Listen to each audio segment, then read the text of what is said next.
നമസ്കാരം. മലയാളി വാർത്ത മൊമെന്റ് ലൈഫിലേക്ക് സ്വാഗതം.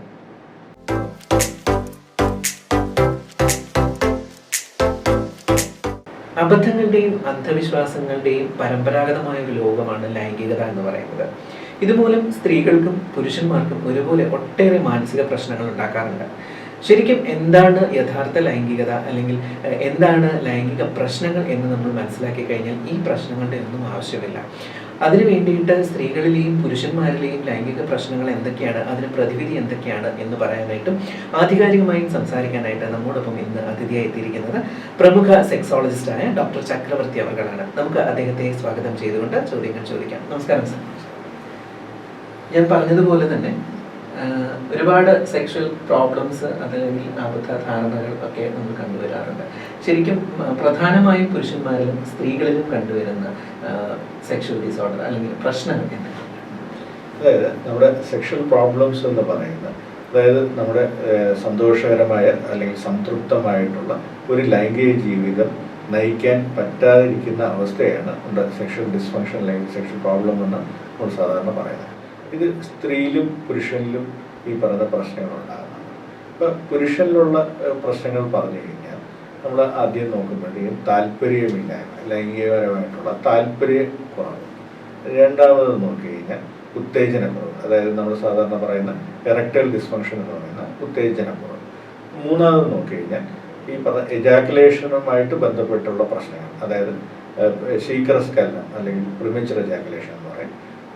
എജാക്കുലേഷൻ വളരെ ലേറ്റായി പോകുന്ന അതിന് റിട്ടാർഡഡ് എജാക്കുലേഷൻ എന്ന് പറയും. പിന്നെ മൂന്നാമത് പറഞ്ഞ റിട്രോഗ്രേഡ് എജാക്കുലേഷൻ, അതായത് ഈ പറഞ്ഞ എജാക്കുലേഷൻ നടക്കുമ്പോൾ ഈ പറഞ്ഞ സെമൻ വെളിയിൽ വരാതിരിക്കുന്ന അവസ്ഥ. അൺഎജാക്കുലേഷൻ എന്നും വേറെ ഇതിന് മറ്റൊരു രീതിയിൽ പറയാം. അതായത് ആ എജാക്കുലേഷൻ നടക്കുന്ന സമയത്ത് സെമൻ വെളിയിൽ വരുന്നില്ല, പക്ഷെ ഈ റിട്രോഗ്രേഡ് ഈ പറഞ്ഞ അൺഎജാക്കുലേഷനും രണ്ടും വ്യത്യാസമുണ്ട്. പിന്നെ അതിൻ്റെ അടുത്തതായിട്ട് പറഞ്ഞു കഴിഞ്ഞാൽ ഈ രതിമൂർച്ചയിലേക്ക് എത്താൻ പറ്റാതെയുള്ള അവസ്ഥ, അതായത് എജാക്കുലേഷൻ നടക്കുമായിരിക്കാം പക്ഷെ ആൾക്ക് ആ ഒരു ലൈംഗിക സുഖം ലഭിക്കാതിരിക്കുന്നത്. സോ ഇതൊക്കെയാണ് സാധാരണ പുരുഷനിൽ കണ്ടുവരുന്ന ലൈംഗിക പ്രശ്നങ്ങൾ. സ്ത്രീകളിൽ സാധാരണയായിട്ട് കണ്ടുവരുന്ന ലൈംഗിക പ്രശ്നങ്ങൾ എന്തൊക്കെയാണ്? ഇപ്പം സ്ത്രീകളിലും നോക്കിക്കഴിഞ്ഞാൽ നമ്മൾ ആദ്യം കാണുന്നത് ഈ പറഞ്ഞ താല്പര്യവും ഉത്തേജനവും. സ്ത്രീകളെ സമയത്തോളം നോക്കിക്കഴിഞ്ഞാൽ അത് രണ്ടും തമ്മിൽ വേർതിരിക്കാൻ ബുദ്ധിമുട്ടാണ്. പുരുഷനിൽ ആ വേർതിരിവ് പറ്റും. സ്ത്രീയെ സമയത്തോളം താല്പര്യവും ഉത്തേജനവും ഇല്ലായ്മ അല്ലെങ്കിൽ കുറവുള്ള ഒരവസ്ഥ. രണ്ടാമത് നോക്കിക്കഴിഞ്ഞാൽ നമ്മുടെ ഈ പറഞ്ഞ രതിമൂർച്ചയിലേക്ക് എത്താൻ പറ്റാതിരിക്കുന്ന അവസ്ഥ. ഇപ്പോൾ മൂന്നാമത് നോക്കിക്കഴിഞ്ഞാൽ പറയുന്ന ഒരു പ്രശ്നമാണ് ഈ പറഞ്ഞ സ്ത്രീയെ സമയത്തോളം ലൈംഗിക ബന്ധത്തിൽ ഏർപ്പെടാൻ ശ്രമിക്കുന്ന സമയത്തുണ്ടാകുന്ന വേദന, അതായത് ജെനിറ്റോ പെൽവിക് പെയിൻ ഡിസോർഡർ എന്ന് പറയും. അതായത് അതിൽ ഏറ്റവും കോമൺ ആയിട്ട് പറയുന്നതാണ് വെജിനസ്മസ് എന്ന് പറയുന്ന പ്രശ്നം. സർ, ഇപ്പോൾ പറഞ്ഞ കുറച്ച് പ്രശ്നങ്ങളുണ്ട് സ്ത്രീകൾക്കായാലും പുരുഷന്മാർക്കായാലും. പൊതുവേ ഉള്ള കാരണങ്ങൾ എന്ന് പറഞ്ഞു കഴിഞ്ഞാൽ പലർക്കും എവിടെ പോകണം, ആരെടുത്ത് പോയി കഴിഞ്ഞാൽ ഇതിന് ട്രീറ്റ്മെൻറ്റ് ലഭിക്കും, ആരോട് പറയും എന്നൊക്കെയുള്ള ധാരണകളുണ്ട്. ശരിക്കും ഇതിൻ്റെ ട്രീറ്റ്മെൻറ്റ് എങ്ങനെയാണ്, എവിടെയാണ് ചെയ്യുന്നത്? സോ ഈ പറഞ്ഞ ബേസിക്കലി സെക്ഷൽ പ്രോബ്ലം എന്ന് പറയുന്നത് ശാരീരികവും മാനസികവുമായിട്ടുള്ള പ്രശ്നങ്ങൾ മൂലമാണ്. ഇപ്പം ഈ പറഞ്ഞ മാനസികമായിട്ടുള്ള പ്രശ്നങ്ങൾ മാത്രമാണെങ്കിലാണ് ഈ പറഞ്ഞ ക്ലിനിക്കൽ സൈക്കോളജിസ്റ്റ് ഉണ്ട്, അല്ലെങ്കിൽ ഈ പറഞ്ഞ സെക്സോളജിസ്റ്റ് എന്ന് പറയുന്നത്. ഇപ്പം ഈ ശാരീരികമായ പലപ്പോഴും നമ്മൾ ഈ പറഞ്ഞ മാനസികം മാത്രമായിരിക്കില്ല, ശാരീരികമായിട്ടുള്ള പ്രശ്നങ്ങൾ കാരണവും ഈ പറഞ്ഞ സെക്ഷൽ പ്രോബ്ലംസ് ഉണ്ടാകും. അപ്പോൾ അത് ഒരു കോംപ്രിഹെൻസീവായിട്ട് നോക്കണമെങ്കിൽ ഈ രണ്ട് കാര്യങ്ങൾ ശാരീരികവും മാനസികവുമായിട്ട് ചികിത്സ നൽകാൻ സാധ്യതയുള്ള സെക്ഷൽ മെഡിസിൻ എന്ന് പറഞ്ഞിട്ടുള്ള ഒരു സ്പെഷ്യാലിറ്റി ഉണ്ട്. മെഡിസിൻ്റെ തന്നെ ഒരു സ്പെഷ്യാലിറ്റിയാണ് സെക്ഷൽ മെഡിസിൻ എന്ന് പറയുന്നത്. അത് സെക്ഷൽ മെഡിസിനിലാണ് യഥാർത്ഥത്തിൽ ഈ രണ്ട് ശാരീരികവും മാനസികവുമായിട്ടുള്ള രോഗനിർണയം നടത്തി അതിനെ ചികിത്സിക്കാൻ. ഇപ്പം പലപ്പോഴും നമ്മുടെ ഈ പലരും എത്തുന്നത് ഈ പറയുന്ന നമ്മുടെ പലപ്പോഴും സംഭവിക്കുന്നതെന്ന് വെച്ച് കഴിഞ്ഞാൽ നമ്മുടെ യോഗ്യതയോ അല്ലെങ്കിൽ ഇതൊന്നും അറിയാതെ അല്ലെങ്കിൽ നോക്കാതെ നമ്മുടെ പരസ്യങ്ങളിൽ കാണുന്ന സ്ഥലങ്ങളിൽ പോയി ഈ പറഞ്ഞ ചികിത്സ തേടുന്നത്, അത് തെറ്റായ ഒരു പ്രവണതയാണ്. സർ, പറഞ്ഞതുപോലെ ധാരണകളുടെ പ്രശ്നങ്ങളാണുള്ളത്. അതിനുശേഷം ഈ ഒരു രോഗം എനിക്ക് ഇങ്ങനെ ഒരു പ്രശ്നമുണ്ട് എന്ന് തിരിച്ചറിയുന്നത്, ഇതൊരു രോഗമാണ് എന്ന് നിർണ്ണയിക്കപ്പെടുന്നത് എവിടെയാണ്? അതിന് ശേഷം ഹോസ്പിറ്റലുകളിലുള്ള ട്രീറ്റ്മെന്റും കാര്യങ്ങളും ഒക്കെ എങ്ങനെയായിരിക്കും? ഇത് വളരെ മുഖ്യമായിട്ടുള്ള ഒരു ക്വസ്റ്റ്യനാണ്. അതായത് പലപ്പോഴും ആൾക്കാർ അവർ സ്വയം ഇന്ന പ്രശ്നമുണ്ട് എന്നുള്ള ധാരണയിൽ ആ സിംറ്റംസ്, അതായത് അവർക്കുണ്ടാകുന്ന സിംറ്റംസ് വെച്ചിട്ട് ചികിത്സ തേടി പോവുകയാണ് ചെയ്യുന്നത്. പക്ഷെ യഥാർത്ഥത്തിൽ അങ്ങനെയല്ല വേണ്ടത്. അതായത് ശരിയായ രോഗനിർണയം നടത്തി, അതായത് പ്രോപ്പറായിട്ടുള്ള ഡയഗ്നോസിസ് നടത്തി വേണം അതിന് ചികിത്സ ആരംഭിക്കാൻ. അപ്പോൾ രോഗനിർണയം നടത്തേണ്ടതിന് പല കാര്യങ്ങളുണ്ട്. അതായത് നമ്മുടെ രോഗനിർണയം നടത്താനായിട്ട് നേരത്തെ പറഞ്ഞ പോലെ ശാരീരികമായിട്ടുള്ള പ്രശ്നങ്ങളുണ്ടോ എന്നറിയുവാനായിട്ട് ഈ പറഞ്ഞ ഫിസിക്കൽ എക്സാമിനേഷൻ, ശാരീരിക പരിശോധന അത്യാവശ്യമാണ്. ശാരീരിക പരിശോധന നടത്തണം. രണ്ടാമത് നമ്മുടെ ഈ ലൈംഗിക ഈ ശേഷികളെയും പ്രവൃത്തിയെയും കുറിച്ചുള്ള സെക്ഷൽ ഹിസ്റ്ററി, അപ്പം അത് വളരെ ഡീപ്പായിട്ടുള്ള സെക്ഷൽ ഹിസ്റ്ററി എടുക്കണം.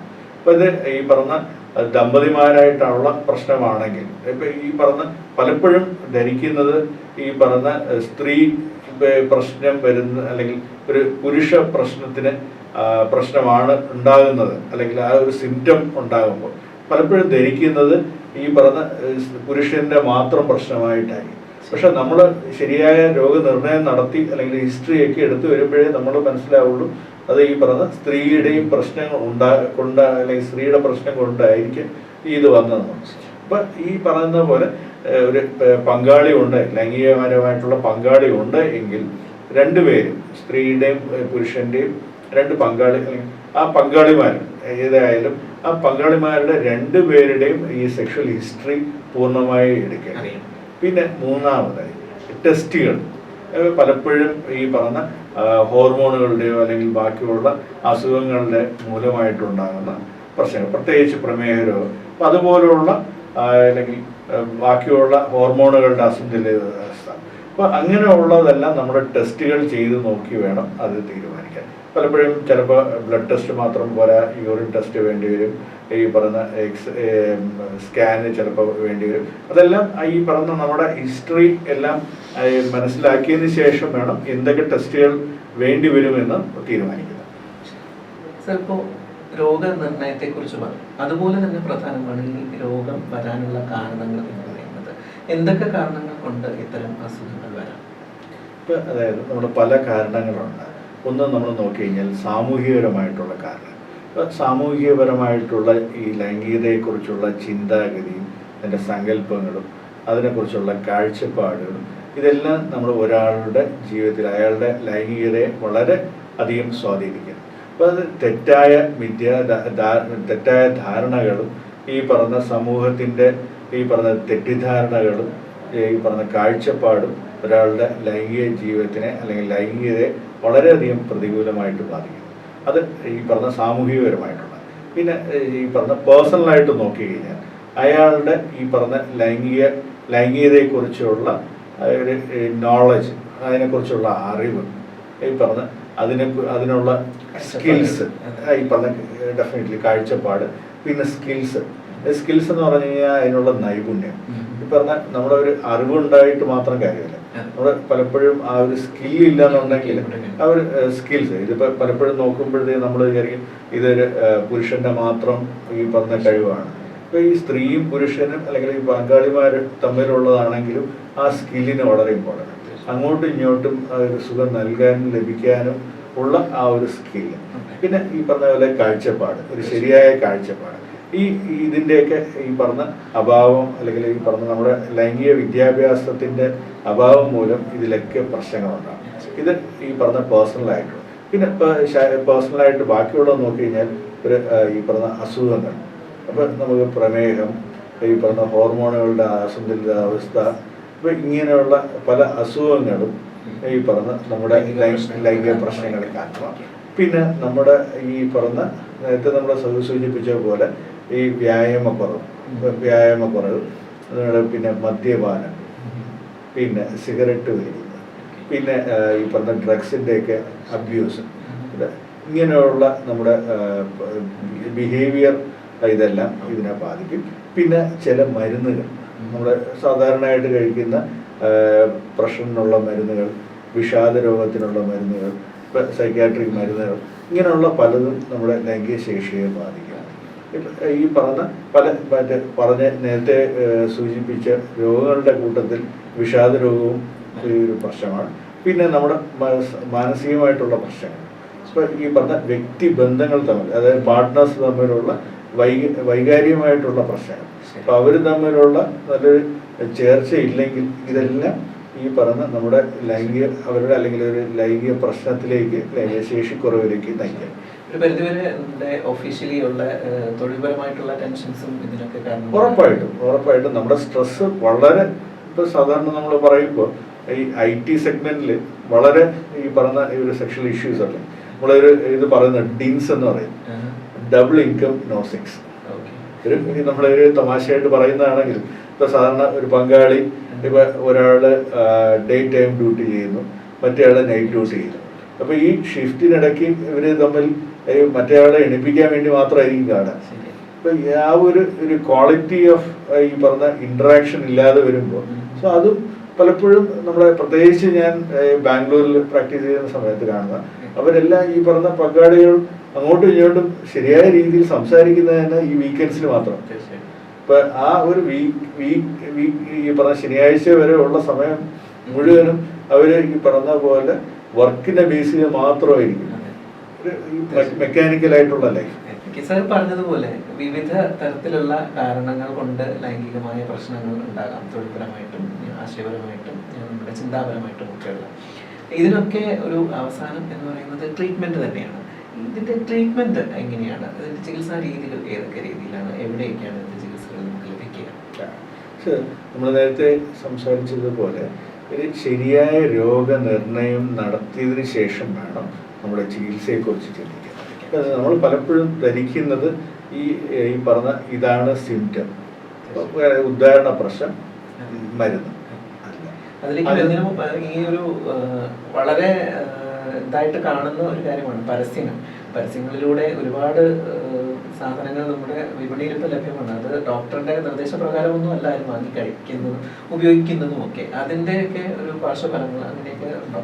ഉറപ്പായിട്ടും അത് ഈ പറയുന്ന പ്രശ്നം നമ്മൾ സാധാരണ നേരത്തെ ഞാൻ പറഞ്ഞ പോലെ നമ്മുടെ ഈ പറഞ്ഞ ശരിയായ ഒരു ചികിത്സ നേടാതെ, അതായത് ഈ പറഞ്ഞ സിംറ്റം ബേസ്ഡ്, അതായത് എനിക്ക് പനി വന്നു, നമ്മൾ പാരസിറ്റമോൾ വാങ്ങി. പക്ഷെ പാരസിറ്റമോൾ വാങ്ങിച്ച് ഈ സാധാരണ നമ്മുടെ പനിയാണെന്നുണ്ടെങ്കിൽ പാരസിറ്റമോൾ, പക്ഷെ മിക്കവാറും നമ്മൾ ഈ പറഞ്ഞ ഒന്നിൽ കൂടുതൽ ദിവസം അല്ലെങ്കിൽ 2 ദിവസത്തിൽ കൂടുതലുള്ള പനിയാണെന്നുണ്ടെങ്കിൽ യഥാർത്ഥ രോഗനിർണയം നടത്തി വേണം ബാക്കി ചികിത്സ. അല്ലാതെ ചിലപ്പോൾ ഡെങ്കി ആയിരിക്കാം, ചിലപ്പോൾ കോവിഡ് ആയിരിക്കാം, അല്ലെങ്കിൽ ഈ പറഞ്ഞ പോലെ എലിപ്പനി ആയിരിക്കാം. ഇതെല്ലാം ചിലപ്പോൾ മരണകാരണത്തിലേക്ക് എത്താം. അപ്പൊ ശരിയായ ഈ സമയത്ത് ഒരു ചികിത്സ എടുത്താൽ. അപ്പൊ അതേപോലെ ഈ രോഗനിർണയം നടത്താതെ ഉള്ള ചികിത്സ പ്രശ്നങ്ങളിലേക്ക് പോകും. പ്രത്യേകിച്ച് നമ്മുടെ സാമാന്യ ബുദ്ധിയിലൊന്ന് ആലോചിച്ച് നോക്കാം. ഇപ്പൊ ഒരാൾക്ക് ഡയബറ്റീസ് ഇല്ല. ഡയബറ്റീസ് ഇല്ലാത്ത ഒരാള് ഇപ്പൊ ഈ പറഞ്ഞ നമ്മുടെ ഈ ഡയബറ്റീസ് അല്ലെങ്കിൽ വെള്ളദാഹമുണ്ട്, നമ്മുടെ ഡയബറ്റീസിന്റെ സിംറ്റംസ് ഉണ്ടല്ലോ, വെള്ളദാഹമുണ്ട്, മൂത്രം കൂടുതൽ പോകുന്നു എന്നുള്ള ധാരണയിൽ പോയി മെഡിക്കൽ സ്റ്റോറിൽ നിന്ന് ആരെങ്കിലും ഡയബറ്റീസിനുള്ള മരുന്ന് വാങ്ങിച്ചു കഴിക്കുമോ? ഈ പറഞ്ഞ ധാരണയിൽ ഒരാളുടെ സിംറ്റം വെച്ച് മാത്രമായിട്ട് ഈ പറയുന്ന പലപ്പോഴും നമ്മുടെ ഇതിനെക്കുറിച്ച് സംസാരിക്കാനുള്ള ധൈര്യമില്ലാതെ ഈ പരസ്യങ്ങളിൽ കാണുന്ന നമ്പറുകൾ, അത് പലപ്പോഴും ഈ പറഞ്ഞ യഥാർത്ഥത്തിൽ ക്വാളിഫൈഡ് ആയിട്ടുള്ള ഡോക്ടേഴ്സ് അല്ലാത്ത പലരും അവരുടെ ഈ പറഞ്ഞ ക്വാളിഫിക്കേഷനോ അവരുടെ ജെന്യൂൻനെസ്സോ ചെക്ക് ചെയ്യാനായിട്ട് ഒരു മിഷണറിയും ഇല്ല. അപ്പൊ അങ്ങനെയുള്ളവരുടെ ഈ പറയുന്ന പരസ്യങ്ങളിൽ പോയി അനാവശ്യമായിട്ട് മരുന്ന് കഴിക്കുന്നത് മൂലം നമ്മുടെ ലൈംഗിക ശേഷി നഷ്ടപ്പെടുന്നത് മാത്രമല്ല, ബാക്കിയുള്ള ശാരീരികമായിട്ടുള്ള പ്രശ്നങ്ങൾ ഉണ്ടാകുകയും ചെയ്യും. അതായത് ഇപ്പൊ പറഞ്ഞു കഴിഞ്ഞാൽ വയഗ്ര പോലുള്ള മരുന്നുകൾ ഒരു ഡോക്ടറിന്റെ കുറിപ്പടി ഇല്ലാതെ അത് കൊടുക്കുന്നത് മൂലം മെഡിക്കൽ സ്റ്റോറുകാരന്റെ ലൈസൻസ് നഷ്ടപ്പെടുന്ന ഒരു രീതിയാണ്. പക്ഷെ എന്നിട്ട് പോലും പലരും അത് വാങ്ങിച്ച് കഴിക്കും. അത് ഈ പറഞ്ഞ സിംറ്റംസ് കഴിക്കുന്നത് മൂലം അവരുടെ ഈ പറഞ്ഞതുപോലെ രോഗനിർണയം നടത്താതെ കഴിക്കുന്ന മൂലം ഹൃദയ സംബന്ധമായ പ്രശ്നങ്ങളുണ്ടാകും. അതുമൂലം തന്നെ ഉദാഹരണ പ്രശ്നങ്ങളുണ്ടാകും. അങ്ങനെയുള്ള പല കോംപ്ലിക്കേഷൻസും ഉണ്ടാകും. അപ്പൊ ഈ ശരിയായ രോഗനിർണയം നടത്തി വേണം ഇതിനുള്ള ചികിത്സ നേടാൻ. ശരിയാണ്. നമ്മളിപ്പോൾ മരുന്നിനെ കുറിച്ചാണ് സംസാരിച്ചത്. ഇനി ചികിത്സയെ കുറിച്ച്, ചികിത്സ ഏതൊക്കെ രീതിയിലാണ്, എവിടെയൊക്കെയാണ് ചികിത്സകൾ? നമ്മൾ നേരത്തെ പറഞ്ഞതുപോലെ ശരിയായ രോഗനിർണയം നടത്തിയാണ് ഏത് തരം ചികിത്സ വേണം, എന്തൊക്കെ ടൈപ്പ് ഓഫ് ചികിത്സയാണ് നമ്മൾ അതിൽ കൊടുക്കേണ്ടതെന്നുള്ള തീരുമാനിക്കുന്നത്. അതായത് നമ്മുടെ സാധാരണ ഒരു ഓവറോൾ പറഞ്ഞു കഴിഞ്ഞാൽ നമ്മുടെ ഇതിനുള്ള ചികിത്സ എന്ന് പറയുന്നത് ഒന്ന് മരുന്നുകൾ. നമ്മൾ സാധാരണ മരുന്ന് വേണോ വേണ്ടയോ എന്നുള്ള രോഗനിർണയം നടത്തിയതിനു ശേഷമാണ് നമ്മൾ തീരുമാനിക്കുന്നത്. അപ്പം ചില ഇതിന് മരുന്നുകൾ വേണ്ടി വരും. ഇപ്പം ഈ പറഞ്ഞ ചില സാഹചര്യങ്ങളിൽ മരുന്ന് വേണം. അപ്പോൾ അതിനുള്ള മരുന്നുകൾ ചില സാഹചര്യത്തിൽ നമ്മൾ കഴിച്ചുകൊണ്ടിരിക്കുന്ന ബാക്കിയുള്ള അസുഖങ്ങളുടെ മരുന്നുകളുടെ ഈ പറഞ്ഞ അളവ് കുറയ്ക്കുകയോ അല്ലെങ്കിൽ ഈ പറഞ്ഞ മരുന്ന് തന്നെ മാറ്റുകയോ, നേരത്തെ ഞാൻ പറഞ്ഞല്ലോ ചില BP പ്രഷറിനുള്ള മരുന്നുകൾ മൂലം ഈ പറഞ്ഞ ലൈംഗിക പ്രശ്നങ്ങളുണ്ടാകും. സോ അങ്ങനെയുള്ള മരുന്നുകളുടെ അളവ് കുറയ്ക്കുകയോ അല്ലെങ്കിൽ മാറ്റുകയോ ചെയ്യേണ്ടത്. പിന്നെ രണ്ടാമത് കൗൺസിലിംഗ്. ഈ ലൈംഗിക ഇത് സെക്ഷൽ കൗൺസിലിംഗ് വേണ്ടി മിക്കവാറുമുള്ള ഈ പറഞ്ഞ പ്രശ്നങ്ങളിൽ ഈ കൗൺസിലിംഗ് അത്യാവശ്യമാണ്. സെക്ഷൽ കൗൺസിലിംഗ് ഈ പറഞ്ഞ ഇൻഡിവിജ്വലായിട്ട് വേണ്ടി വരും. ഇപ്പം ദമ്പതിമാരുണ്ടെന്നുണ്ടെങ്കിൽ അവർ തമ്മിലുള്ള റിലേഷൻഷിപ്പിന് പ്രശ്നമുണ്ടെങ്കിൽ ആ റിലേഷൻഷിപ്പുമായിട്ടുള്ള ഈ കൗൺസിലിംഗ് വേണ്ടി വരും. പിന്നെ മൂന്നാമതായിട്ട് ഈ പറഞ്ഞു കഴിഞ്ഞാൽ പ്രൊസീജിയേഴ്സ്, ചിലപ്പോൾ സർജറി ചിലപ്പോൾ വേണ്ടി വരാം, അപ്പോൾ അല്ലെങ്കിൽ മറ്റു ചില പ്രൊസീജിയേഴ്സ് ഉണ്ട്. അപ്പോൾ അങ്ങനെയുള്ള ഈ പറഞ്ഞ ഇതിൽ കൂടെ ഇതൊക്കെ മിക്കവാറുമുള്ള ലൈംഗിക പ്രശ്നങ്ങളെല്ലാം ഈ പറയുന്ന കാര്യങ്ങൾ കൊണ്ട് ഈ ചികിത്സിച്ച് അല്ലെങ്കിൽ ഭേദമാക്കാന്നില്ല ഒരാളുടെ ക്വാളിറ്റി ഓഫ് ലൈഫ്, നമ്മുടെ അവസാനം പറയുന്നത് നമ്മുടെ ഒരാളുടെ ക്വാളിറ്റി ഓഫ് ലൈഫ് ഇമ്പ്രൂവ് ചെയ്യുക എന്നുള്ളത്. സോ ആ മാനസികവും ശാരീരികവും സാമൂഹികവുമായിട്ടുള്ള ആ ഒരു ആരോഗ്യത്തിന് നമ്മൾ ഇമ്പ്രൂവ് ചെയ്യാനായിട്ട് നമ്മൾ ഉറപ്പായിട്ട് നമുക്ക് ഈ ചികിത്സയിൽ കൂടെ എത്താൻ പറ്റും. നമ്മുടെ ആ ചികിത്സ നേടാൻ നേരത്തെ പറഞ്ഞ പോലെ ഒരു ക്വാളിഫൈഡ് ആയിട്ടുള്ള ഒരു വെൽ ട്രെയിൻഡ് ആയിട്ടുള്ള സെക്ഷൽ മെഡിസിൻ ഡോക്ടറിനെയാണ് ഇത് കാണുന്നത്. സാധാരണ ഈ പറഞ്ഞതുപോലെ സാർ പറഞ്ഞ കൗൺസിലിംഗ് എന്ന് പറയുമ്പോഴത്തേക്കും ഇപ്പോൾ ചില ആൾക്കാർ, ഞാൻ എല്ലാവരെയും കുറ്റപ്പെടുത്തുന്നില്ല എങ്കിൽ കൂടിയും കുറച്ച് ആൾക്കാർ ചെയ്യുന്നത് അവരുടെ കുടുംബത്തിലെ ഒരു മുതിർന്ന വ്യക്തിയോ അല്ലെങ്കിൽ പുരോഹിതനെയോ അല്ലെങ്കിൽ ആരെങ്കിലും ഏർപ്പാട് ചെയ്യും കൗൺസിൽ ചെയ്യും, എന്നാൽ അതിന് ഫലമുണ്ടാവുകയുമില്ല. ശരിക്കും ഓത്തറൈസ്ഡ് ആയിട്ടുള്ള ഒരു കൗൺസിലിംഗ് സെന്ററിൽ അല്ലെങ്കിൽ അക്കാഡമിക്കലി ടാലന്റഡ് ആയിട്ടുള്ള ഒരാളുടെ അടുത്ത് തന്നെ പറഞ്ഞ ഈ ഒരു കൗൺസിലിംഗ്, ഈ പറഞ്ഞ നമ്മുടെ ഈ ഒരു ചികിത്സ എന്ന് പറയുന്നത് സമഗ്രമായിട്ടുള്ള ചികിത്സയാണ്, ഒരു കോംപ്രിഹെൻസീവ് ട്രീറ്റ്മെന്റ്. അതായത് നമുക്ക് ഈ പറഞ്ഞ റിലേഷൻഷിപ്പ് പ്രശ്നങ്ങളാണെന്നുണ്ടെങ്കിൽ ഈ പറഞ്ഞതുപോലെ ഒരു റിലേഷൻഷിപ്പ് ഒരു കൗൺസിലിംഗ് ആവശ്യമാണ്. അപ്പം അതിൽ നേരത്തെ പറഞ്ഞ പോലെ ആധികാരികമായിട്ടുള്ള റെക്കഗ്നൈസ്ഡ് ഡിഗ്രിയും ഈ പറയുന്ന രജിസ്ട്രേഷനുമുള്ള RCയുടെ രജിസ്ട്രേഷനുമുള്ള ഈ പറഞ്ഞ ക്വാളിഫൈഡ് ആയിട്ടുള്ള ആളുടെ ഈ അടുത്ത് വേണം അതിന് ഈ കൗൺസിലിംഗ്, ഫാമിലി ഇഷ്യൂസ് ഒക്കെ ആയിട്ടുണ്ടെങ്കിൽ അതിന് കൗൺസിലിംഗ് പോകാൻ. പക്ഷെ അല്ലാതെ ഉള്ള ഒരു സെക്ഷൽ ഈ പറഞ്ഞ പ്രോബ്ലം മാത്രമാണെങ്കിൽ, അതായത് ഇതുമായിട്ട് ബന്ധപ്പെട്ടുള്ളതാണെങ്കിൽ ആ ഈ പറഞ്ഞ ഒരു സമ്പൂർണ്ണമായ അല്ലെങ്കിൽ ഈ പറഞ്ഞ സമഗ്രമായിട്ടുള്ള ഒരു ചികിത്സ എന്ന് പറയുന്നത് സെക്ഷൽ മെഡിസിനിലാണ്. സോ നമ്മുടെ ഈ മെഡിസിനും ഉണ്ട്, ഈ പറഞ്ഞ കൗൺസിലിംഗ്, ഇതെല്ലാം കൂടെ ചേർന്നിട്ടുള്ള ചികിത്സയാണ് നമ്മുടെ സെക്ഷൽ മെഡിസിൻ. മാനസികവും ശാരീരികവുമായ ഉല്ലാസം പോലെ തന്നെ പ്രധാനമാണ് ലൈംഗികപരമായ ഉല്ലാസം എന്ന് പറയുന്നത്. അതിന് കാരണങ്ങളും ലക്ഷണങ്ങളും ഒക്കെ കണ്ടെത്തി അനിവാര്യമായ ചികിത്സ നേടുക എന്നുള്ളതാണ് അതിന് പ്രധാനമായും നമുക്ക് പറയാൻ സാധിക്കുക. അത് നല്ല രീതിയിൽ ചെയ്യുക, നല്ല ഒരു ജീവിതം മുന്നോട്ട് നയിക്കാൻ, നല്ലൊരു സമൂഹത്തെ വാർത്തെടുക്കാൻ നമുക്ക് സാധിക്കട്ടെ എന്ന് ആശംസിച്ചുകൊണ്ട് ഈ ഒരു അധ്യായം ഇവിടെ അവസാനിക്കുകയാണ്. ഇനിയും ഒരുപാട് ചോദ്യങ്ങൾ നിങ്ങൾക്ക് മുമ്പിലും എനിക്ക് മുന്നിലും ഉണ്ട്.